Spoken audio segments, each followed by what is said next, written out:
ಅದ್ರೊಳಗೆ ಅತ್ಯಂತ ಬೆರಕಿ ಜಾಣಿ ಅಂದ್ರೆ ನಮ್ಮ ಲಕ್ಷ್ಮೀಬಾಯಿ ಹೆಬ್ಬಾಳ್ಕರ್ ಬಾಯಿ ಅವರು ಬುದ್ಧಿವಂತಿದ್ದಾರೆ ಅವರು.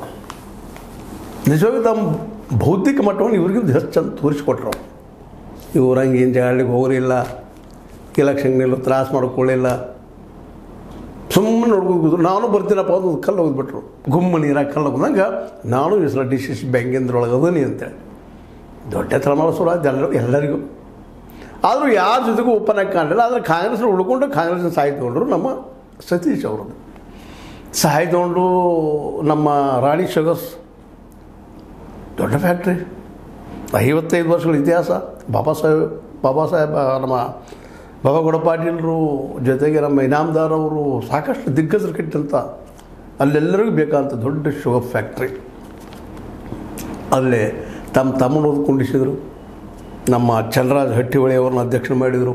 ತಮ್ಮ ಕೈಯಾಗಿ ತೊಗೊಂಡ್ರು. ಕಿತ್ತೂರು ಶಾಸಕರು ನಮ್ಮ ಹಿಡಿದಲ್ಲಿ ತೊಗೊಂಡ್ರು. ನಿಧಾನಕ್ಕೆ ಬೆಳಗಾವಿ ತಮ್ಮ ಶಕ್ತಿ ಹೆಚ್ಚು ಮಾಡಿಕೊಂಡ್ರು. ಮತ್ತು ಅಷ್ಟೇ ಅಲ್ಲ, ಮತ್ತು DCC ಬ್ಯಾಂಕ್ನಾಗ ಇತರೆ ಒಳಗೆ ತಮ್ಮನ್ನು ಧಾರಿಸ್ಕೊಂಡ್ಬಿಟ್ರು.